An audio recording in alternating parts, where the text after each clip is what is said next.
On the morning of June 20th, 2011, the world lost a very special person, and we lost our brother. We wanted to make this tribute as a celebration of his life, but also we wanted to make it to let you know why we loved him so much and why we're going to miss him. Police are investigating the cause of a fiery car crash that killed 2 people, including Ryan Dunn, one of the stars of the popular MTV show Jackass. According to police, 34-year-old Ryan Dunn was speeding over 100 miles an hour when he crashed into this wooded embankment. Dunn's car caught fire, the impact and flames killing him and fellow passenger Zach Hartwell.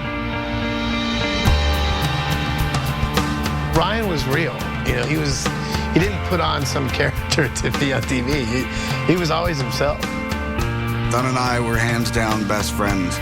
Ever since he moved to Westchester, we've pretty much been attached at the hip. He was just the sweetest guy. You know, he had so much love about him. He made us smarter. He made us funnier. He made us sweeter. He brought a lot of love to the group. He looked like everybody's best friend. He was. He was the nicest guy that you would ever want to know. He never wanted people to be upset. He just wanted everything to be, you know, let's all laugh for a while.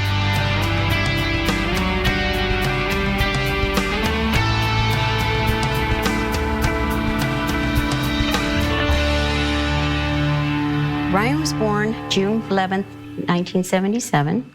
We lived in southern Medina County, and then we moved to Brecksville when he was 2 years old. He smiled all the time, even as a little baby. And as he got older, he was very mischievous. He hated school from day one, and I think that's probably what started him off.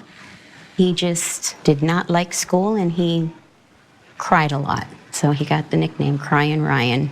According to my other 2 children, it was because I babied him, and that's why he cried. But, of course, I wouldn't admit to that. He never was limited by reality. If he thought it'd make you laugh and entertain you by telling you he jumped off of the balcony and, you know, landed on a goose and rode around a lake, that's what you're gonna get. He was happiest whenever he could make anybody smile or laugh. That's all he ever wanted. And it was from as early on as I can remember. That was his motivation. And then we went to Westchester when he was 16. And he loved Westchester as soon as he got there. Hello there, Bam. I met Ryan when I was 12 years old. He came from Cleveland, Ohio. He went to East High School with me, my brother, Brandon DiCamello, Chris Rabb, and we just kind of hit it off right away. And we started this really terrible band called Soul Roach. God, I can't believe I'm even saying that. It's pure excitement here at Soul Roach City. Let's take a picture of the shirt. Jess, stand up. Let's see the shirt. That is Soul Roach. I started this band with some guys from Westchester, and we didn't have a singer, and he's like, I'll sing. And I was like, oh, can you sing? He's like, no. But I don't know, he just was such a character that he made like a good front man in a band, you know? Bam here is my backup singer. He's a professional skateboarder and he's cool. So we got accepted to the Battle of the Bands at East High School, and we came in last.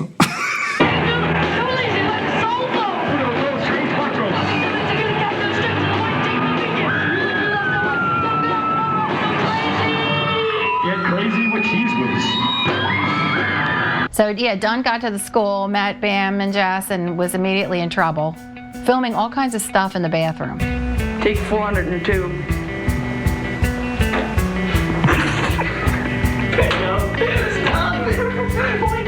Actually, they were over at the school more when the school was closed than when the school was open.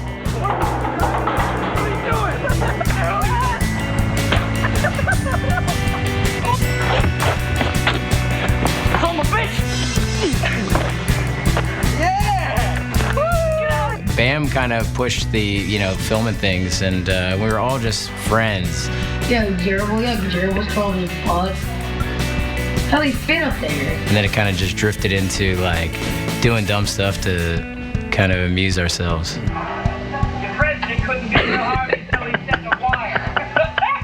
As the years went on, we realized that why not just put the stuff out on a video since everybody's asking for it anyway. And that's when CKY started. Dunn knew that I was working on a video called CKY, and he was like the primetime go-to guy. He just wanted to be in the video so bad. So he jumped off this building into this bush. At that point, I knew that he's the main guy to go to when you want to get footage. What do you think would happen if we put that down and you just biked off of it, like moving? I don't know, we can find out. I just remember he was always the first one to do, like, somebody would come up with the craziest idea, like drive this bike off the church into this bush. And everyone's like, dude, no way. And he'd be the one to do it, always, you know? He was like fearless. 1 pound rigatoni coming up!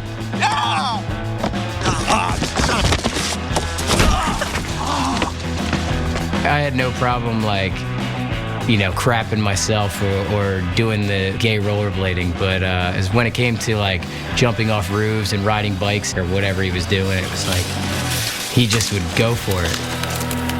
One of the first things I remember seeing him do, well, actually, he didn't do anything. He was sleeping. Congratulations.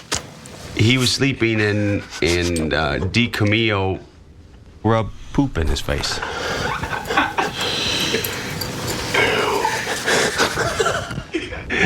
He did great in that.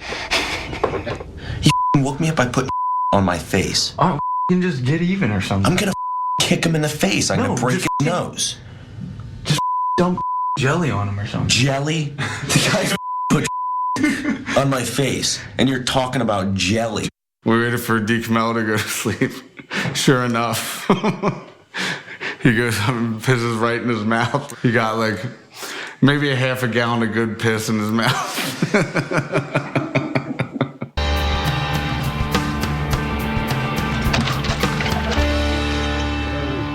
When this whole thing started with the CKY movies, and then when Jackass came about, that's when he really started to blossom.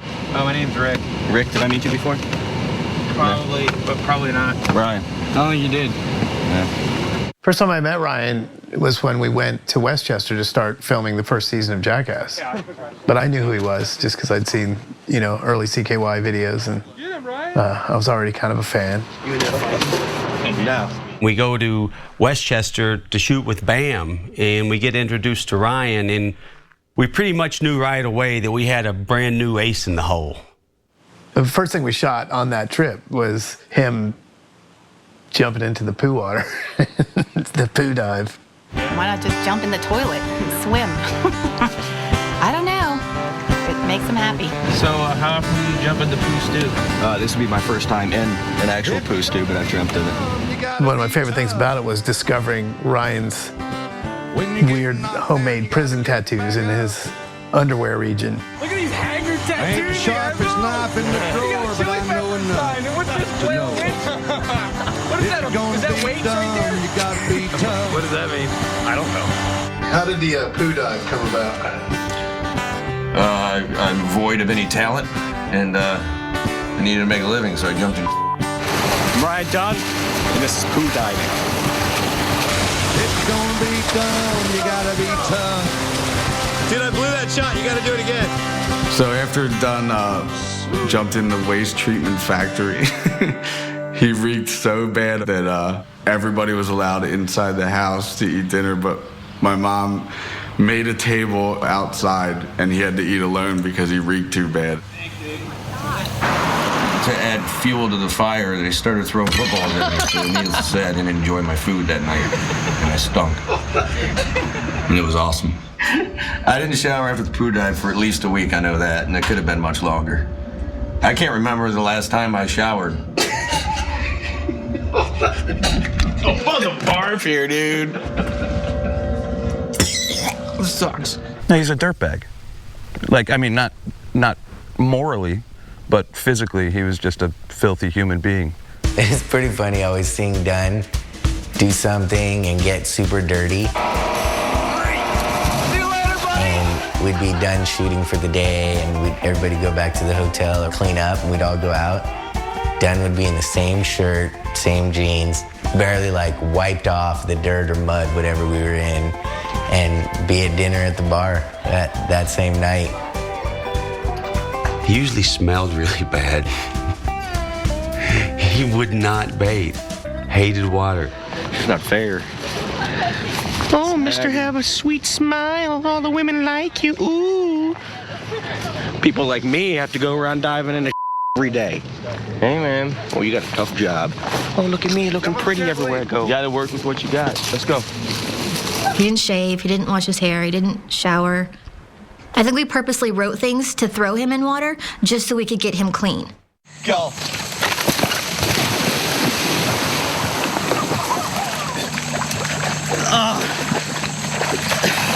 Sick. The bungee launch, I hated that, and that was like 10 years ago. Imagine how much I hate it now. I've got 10 years to marinate on hating water, and now here I am, back, getting tossed into water. It's a huge, big, disastrously annoying circle. Damn it. Another miserable water situation for Ryan was on number 2. Basically, we put Ryan on the roof of a van on a pair of water skis, and then Preston was going to drive the van and hit the brakes right when the van hit the water, and he's supposed to water ski across the lake. How solid do you feel up there? With like, I don't know. I don't think I've ever done this before. If Ryan Dunn doesn't get hurt on this one, this whole skid is riding on my badass intro.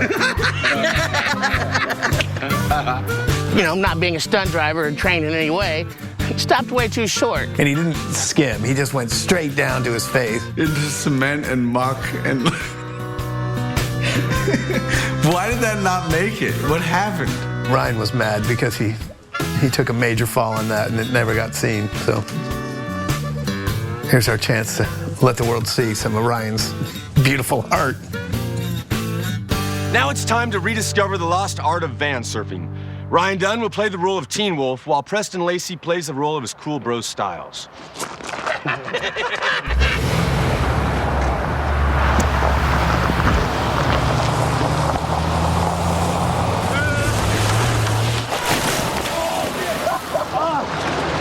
You ass! You all right? Yeah, all right, you. My God. Yeah, Ryan, that water really wasn't that deep. No. You want to know where I landed?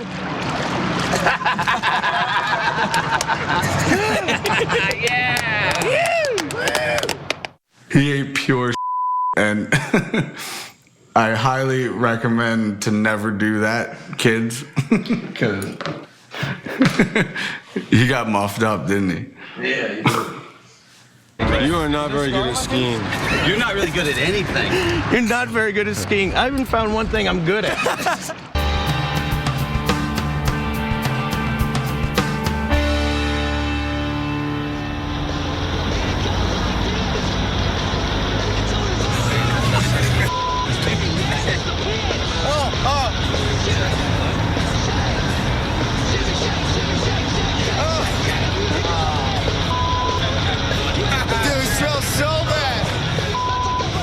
In the early days, just meeting Ryan, I was just trying to figure out how to write bits for him. So I was like, well, what are you good at? And he's like, oh, I like to BMX a lot. Get him! Show him who's captain! He already said he rode BMX, and then, like, further investigation, I found that, yeah, he does ride, but he doesn't really ride away from anything.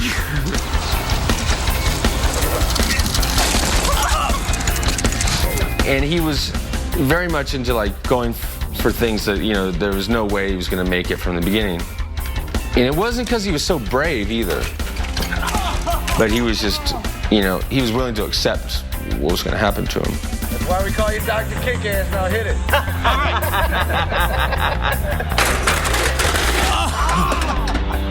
Yeah, he was very graceful in his wipeouts. Not really, actually. Now that I think about it, he slammed pretty hard. If we were trying to do a stunt and people keep landing it, we would just send in Ryan to finish it off. I think Bam was great at it the first time, and now Dunn stepped in to up the failure rate to an all-time high. I don't think he ever landed anything except for on his face, which worked for us. If he wasn't pranking you or trying to get you while we're filming, then outside of that, he was like the most genuine rad dude.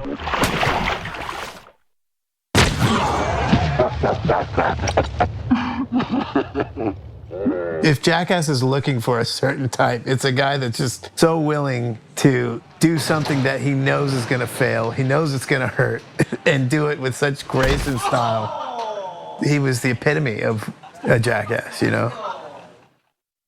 What have you been kind of dreading the most about shooting in the film? Like, what stunt were you kind of the most worried about before you did it? I put a toy car in my butt. You really have to ask me that. We were filming the first movie, and Steve-O was supposed to shove the car up his butt, but Steve-O had just told us that he's not going to do it. Put it this way, Bam. What's the point of being in a Hollywood movie if every mother that sees the Hollywood movie comes up to you and says, "Hey, saw you shove something up your ass"? You're that dude who shoved the car up your ass. I mean, really. Ryan Dunn walks in. I go, well, Steve-O just told us that he's not doing the car up the ass bit. And Ryan's like, well, someone's got to do it. And right then the light bulb went off in my head. I'm like, Ryan, you're right. Someone does have to do it, buddy. I mean, it just has to be done. It's too good not to be done. I'll do it. I mean, and I want to. Don't think I'm crazy and I want to go get hurt or I want to shove things into my butt. I just know that it'll be funny, so I'm going to go do it. Now I'm lubing up. You can't see the car. The little toy car. Because I'm going to put it in my butt. He just did it like a champ, by the way. I mean, he was chilling with that thing in his butt for the whole day. And it was just one camera and done, and I don't think anyone could have pulled that off like he did. Well, that's not part of you. That's something extra. I would have known if I ate that. No, you won't be able to swallow that. That's just a car toy. Well, how did a car toy get there? Maybe you stuck it up your ass. I didn't stick anything up my ass. Butt X-ray was and probably still is the best thing we ever shot. Just go to the doctor, you don't talk to anybody, to your girlfriend, or to your boyfriend, or to whatever. You don't tell nobody, all right?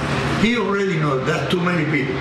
Whenever anyone asked, who he was, if it came up in conversation, I'd say he's the one that's famous for shoving the car up his ass. Mm-hmm. And that was really, that's the best way to describe him, because that's what he always said. That's what sent him into the new echelon. I mean, to be honest, dude, whether I wish I did it or not, I didn't have the balls you had, dude, and that's all it takes, dude, to win.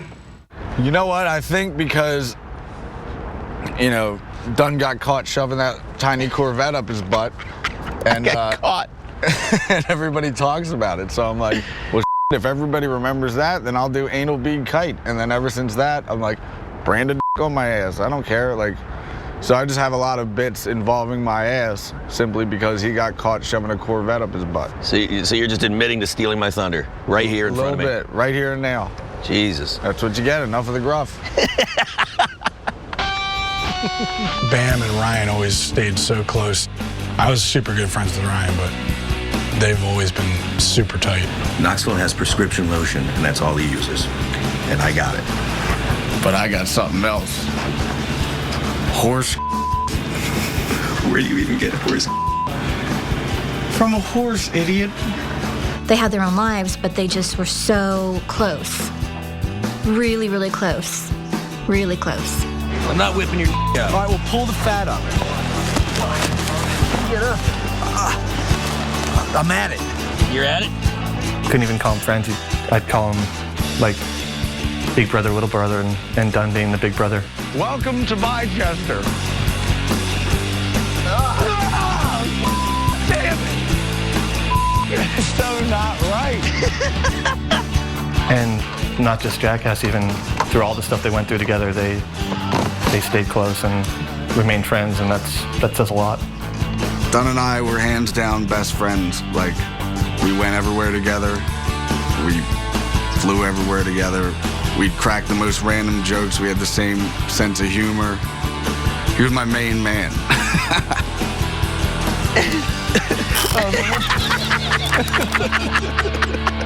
They were two best buds. And it's weird now that it's not like that anymore.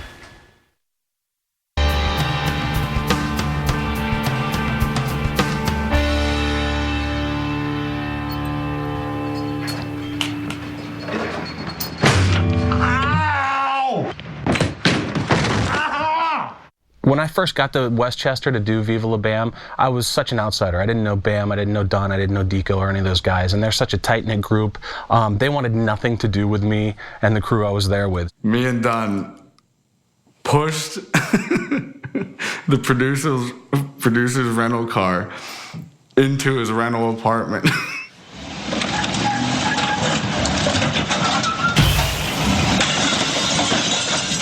In my dream, I hear the sound of angels or sparkly miracle sounds, and as I open my eyes, the front end of my rental car was inside of the living room of my apartment. And the sound that I thought were angels was the sound of shards of glass falling from the door frame. I'm so going to jail for that! $5,000 later, we settled it in court.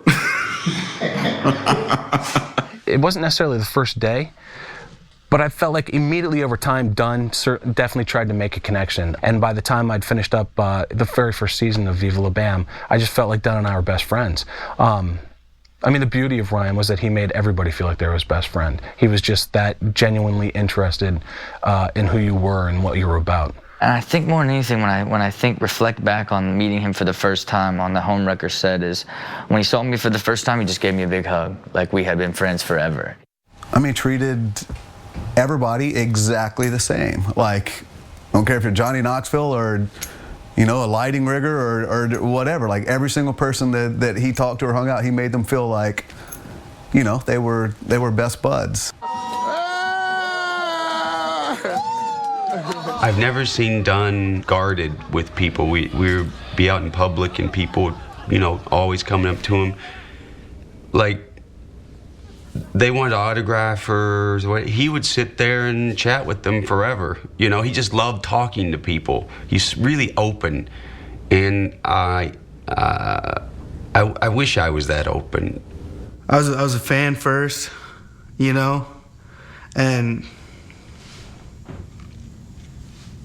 it's pretty rare to meet people and have them be as cool as he was.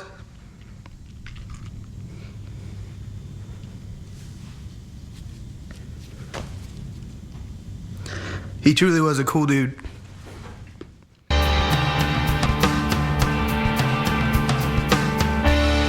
Out of these, which one do you think would be some of the most slippery? I recommend maybe the soap-based material or vegetable oil. This is a polymer, by the way. What is polymer? Polymer is a chemical. No, don't do that. Ryan and I actually met when I came in to do a chemistry test for Proving Ground, which is the show that we ended up doing on G4. So does that machine check flavor? You must be kidding. What are you doing? That's good. He just was the most interesting person to talk to. Like, every once in a while I would make a comment about something we were doing or where we were going, and he knew so much stuff about it. I'm like, where did that come from? Yeah, when we first met Ryan, he sold himself as I'm a pro BMX rider, I'm a race car driver, I'm a scientist. Oh man, everything you could imagine. I believe Ryan Dunn knows what he's doing because he told me he studies physics.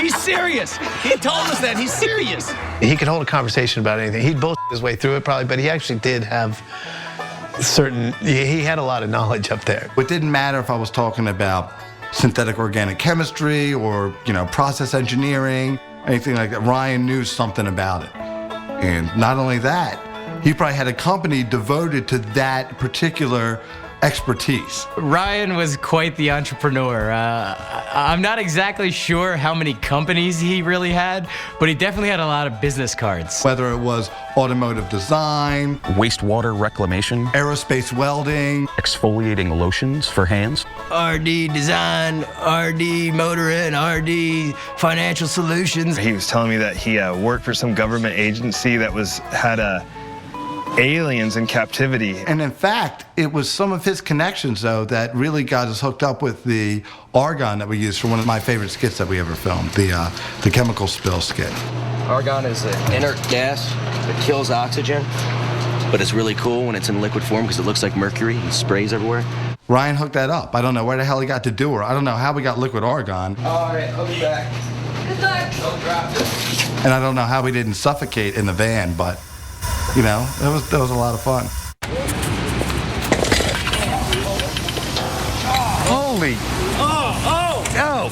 Speaking of Ryan Dunn's business opportunities, the car stereo thing was one of them, and that led to a pretty horrific day. A kid from school lent him his Volkswagen Jetta so he could drive to the mall, buy a stereo system to hook it up, and he invited me, my brother, and Chris Rabb to go with him. So we're driving there, and Rab's screaming in the back, just chaos. We got, like, you know, whoever playing on the radio just cranked, having the time of my life, and I'm speeding because I'm a punk kid. He's driving like 110 miles an hour to the point where Rab grabs my seatbelt and buckles me in. 10 seconds later, we flipped 8 times in oncoming traffic.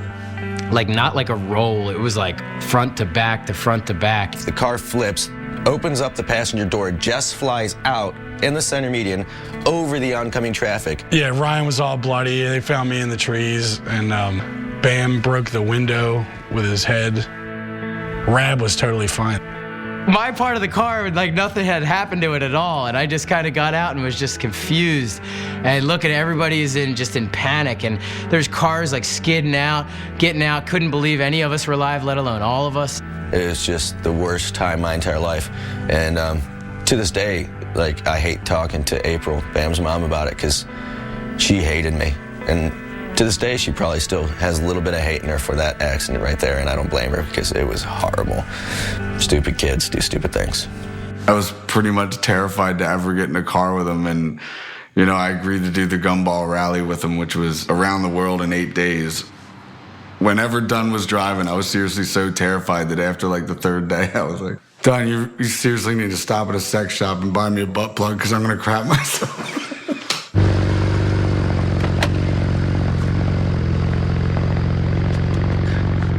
This is the new race car. We're prepping it now for this year's 12-hour endurance race, and hopefully we won't be landing in 5th or 4th or 3rd. We'll be landing in 1st, or else I'd be very upset. He is a good race car driver. He did do a race in West Virginia, and he got 1st place. I don't even know how many cars he had, but he was so into it. He would just, you know, buy these crazy fast cars, take them all apart, put them all back together again, customize them. He was way into it. Full-blown gearhead. You know, started from skateboards to bicycles to, you know, eventually cars. But anything could get him moving a little faster intrigued him. What do you think's happening here with this one? Go check his oil. How about this? Blew it up again. Don't buy a car made by Dolce & Gabbana and you'll be fine. Piece of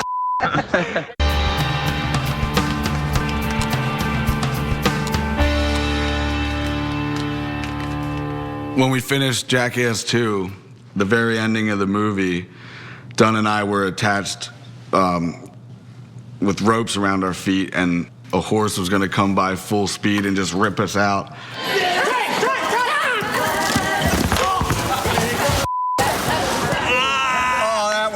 Tell me you f***ing slapped that horse. Okay, you're not okay. Yeah, I'm all right. No, I'm fine. I got this broken. I'm just going to myself. So just don't touch my life. Dunn landed really wrong and messed his shoulder up and wound up getting a blood clot. It was really scary. It was scary to all of us because, you know, we don't think about that stuff. And then, you know, blood clot is really dangerous because if a chunk of that went into his heart or into his brain, he would die. I've never seen a man more scared in my life.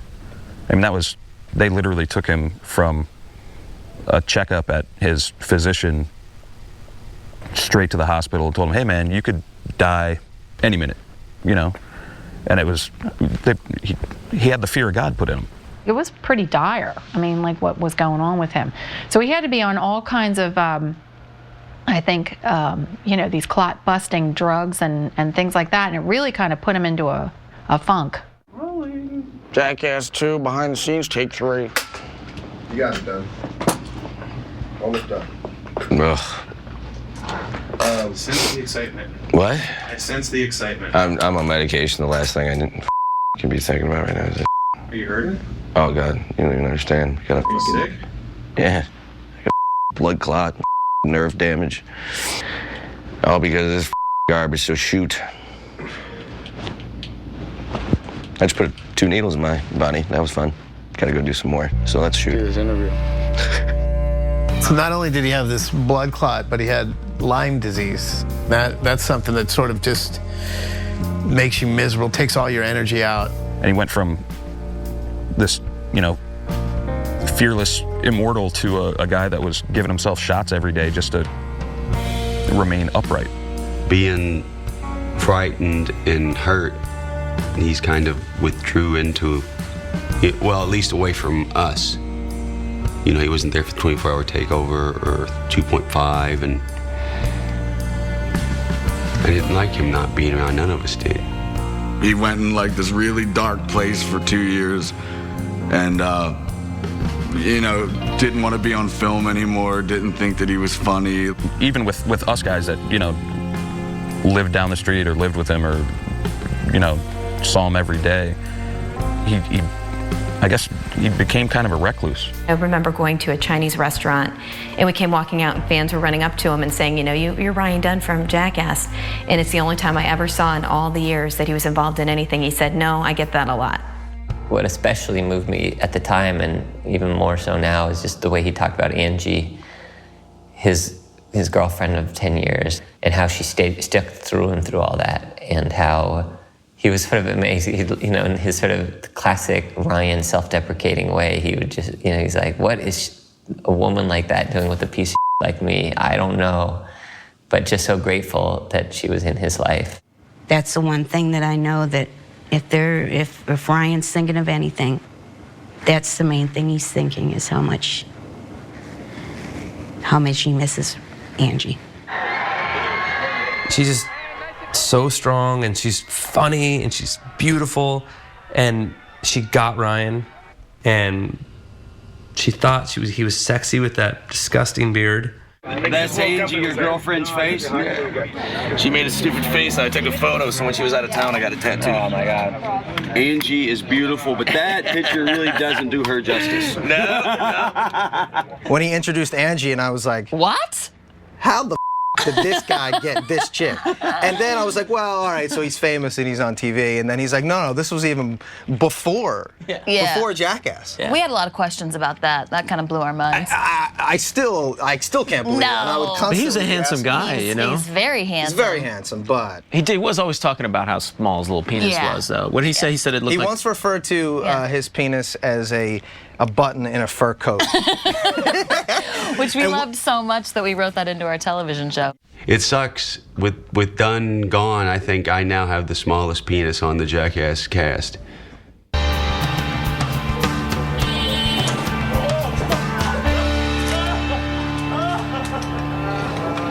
So Ryan had completely disappeared from us. You know, I hadn't talked to him in 2 years. And then in spring of 2009, we went to Bam's house to shoot for Nitro Circus. Ryan, I guess, had been just coming out of his cave a little bit. And we filmed with him, and it was just like nothing had ever changed. You know, it was just awesome. Shortly after that, we decided to do Jackass 3. You know, you could just see that he had come out of the fog, you know, and it was so clear and so fun to be around. I didn't want to do it at all, but once we started filming, I realized immediately that I was wrong. It was an awesome experience. I actually had more fun on this than I did on all previous endeavors we had. I laughed from beginning to end. I really did. And now I have new friendships because I really didn't like anybody. And now I like a good 20%. Who would have thought? You're not in that. He went through that dark period. and he came out of it, and yeah, and he was brilliant in the third one. He was a brilliant friend. The last couple years, like, he's been, I think, just in a place where, you know, he was just really peaceful. I think he and Angie just were doing great, and I mean, like, he just really found out who he was. I love it here. I don't know about you guys. I am happy. A happy Dunn. This is me happy. Everybody. I like Happy Dunn. I did. If you guys weren't here, I'd be supremely happy. And that's the weirdest thing. Like, people said to me, like, he was in such a good place that he was like almost ready to go or something, which, I mean, the guy's 34 years old, so that sounds stupid, but I mean, he just seemed like very happy and satisfied with what he's done, and for good reason, you know. That was one of the hardest things for me, or is one of the hardest things for me to accept, is that on one hand, that makes me happy to know that he was happy, but on the other hand, it's like, you know, why did it have to be so short? A mangled mess is all that is left of Ryan Dunn's car after an early morning accident on Route 322 and Pottstown Pike. There was some pretty high speed involved in this. The vehicle missed a turn, hit a guardrail, and went airborne and went through several trees, some sizable. So there was a very vicious collision involved in this thing. And now, friends and family are left stunned at how everything changed in a split second.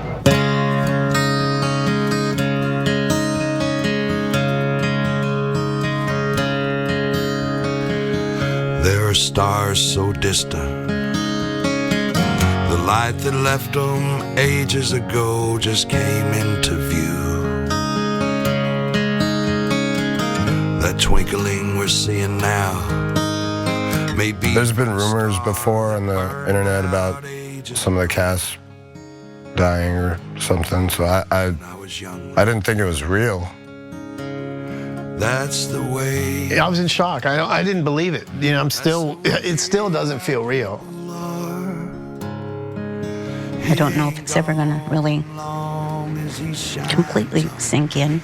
Part of me doesn't want it to, but just so we know, I guess that's the way it's gotta be. We've been doing this for so long, you know, like, we're a family. God lets the light outlive the star. You know, to think that that's it, and we're not gonna see him again. I wish he wouldn't always drive so fast, and he always did. I wish he wasn't drinking that night too, you know. We lost him and Zach. You know, Zach Hartwell was also in that car. Sometimes when you have a larger-than-life personality who is in an accident, you only hear about the one person, but he was just such a happy guy, always that upbeat person. Ryan introduced us to Zach when we were filming number 2. He was this gnarly military man, and then also just a fun-loving guy that could hang with a bunch of jackasses, you know? God lets the light outlive the star. There's such a hole in the family now. Jackass is really, it's never gonna be the same. It's the worst thing ever. So many people around the world reached out, flooded our site, you know, and they still do, about Ryan. It was really sweet what the Kings of Leon guys did. Huge banners behind the stage and dedicated the song to him. For our good friend Ryan, rest in peace. I just hope Ryan would be remembered, not for some of the crazy things he did, or shoving a car up his ass, or, you know, or the fact he liked to drive fast. I hope he's remembered as the sum of all those things, is that he did all of them with passion. He knew how to live life. He was such a good person, and I think he, you know, made made me a little better person, just knowing him. That rubs off, you know? Let me just say there is a cranium that overflows with wasted images of the way back. Useless figures well kept intact. Clean up the mess and then you can start with yours truly. I bid farewell and adieu my day. I bid farewell and adieu my day. I gotta get in there bareback. I'm Ryan Dunn, and I'm let's just do it. This water is roughly about 32 degrees. I'm Ryan Dunn, and I'm gonna jump in it for your entertainment. You're watching Jackass. Oh God, it's cold. Dude, you got this.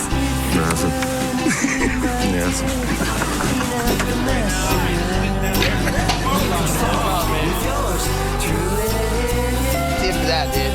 Great job, man.